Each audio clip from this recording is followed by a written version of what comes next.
Assalamualaikum warahmatullahi wabarakatuh. Nama saya Siska Stianisi, NPM 1811106036 dari Biologi kelas G UIN Raden Intan Lampung. Di sini saya akan menjelaskan tentang perubahan kurikulum, di mana suatu kurikulum disebut mengalami perubahan itu karena adanya perbedaan satu atau lebih komponen yang terjadi pada dua periode tertentu yang disebabkan oleh adanya usaha yang disengaja. Adapun perubahan komponen kurikulum pendidikan manakala terjadi tujuan pendidikan, kemudian materi pembelajarannya dan strategi pembelajarannya. Adapun faktor yang mempengaruhi perubahan kurikulum yaitu ada falsafah pendidikan, kemudian ada kehendak masyarakat, kemudian faktor politik, kemudian faktor pembangunan negara dan perkembangan dunia, kemudian faktor perubahan sosial, dan yang terakhir itu ada faktor perkembangan ilmu dan kepentingannya. Alasan dan tujuan perubahan kurikulum itu pada dasarnya pemerintah itu mengganti kurikulum tidak lain untuk memperbaiki mutu atau kualitas pendidikan supaya pendidikan berkembang lebih baik dari yang sebelumnya. Tetapi perubahan itu harus terukur dan tidak sembarangan. Perubahan harus mengikuti kualitas peserta didik, kemudian lembaga pendidikan, kemudian ada fasilitas sekolah.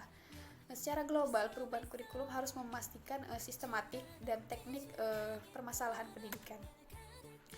Dampak perubahan kurikulum itu segala perubahan pasti ada dampaknya, baik itu negatif maupun positif. Penerapan kurikulum jika tidak ditangani dengan secara khusus akan menyebabkan kekacauan dalam dunia pendidikan. Perubahan kurikulum di Indonesia.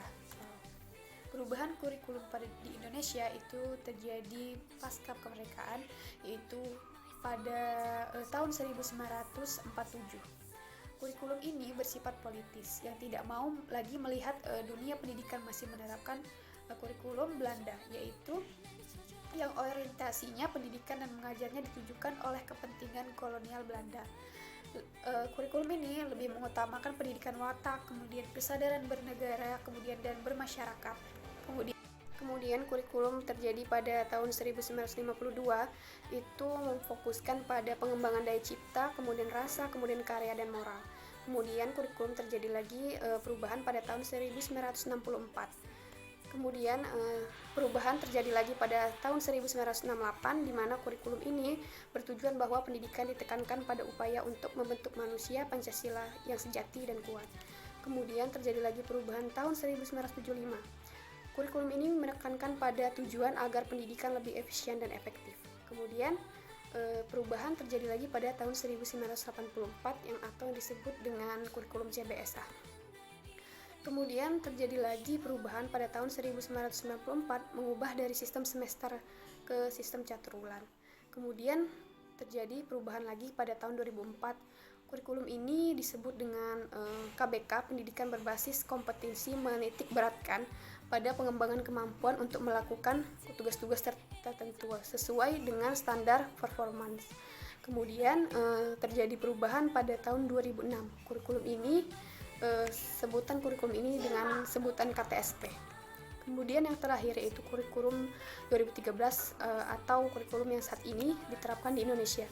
Prinsip utama didasarkan pada model kurikulum berbasis kompetensi dengan standar kompetensi lulusan yang ditetapkan untuk suatu pendidikan, jenjang pendidikan dan program pendidikan. Kurikulum 2013 memiliki 3 aspek penilaian, yaitu aspek pengetahuan, kemudian keterampilan, dan yang terakhir ada aspek perilaku. Nah, inilah penjelasan dari perubahan kurikulum.